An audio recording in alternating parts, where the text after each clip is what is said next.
ডাইনোসরের অনেক আগে, প্রায় ৩৬ কোটি বছর আগে সমুদ্র শাসন করত এক ভয়ঙ্কর শিকারী, ডানক্লিওস্টিয়াস।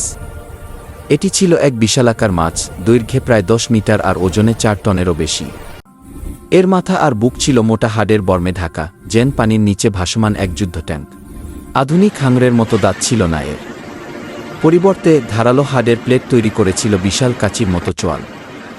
এক কামড়েই সৃষ্টি করত কয়েক হাজার পাউন্ড চাপ, যা ভেঙে ফেলতে পারত শক্ত খোলস, হাড়, এমনকি অন্য ডানক্লিওস্টিয়াসকেও।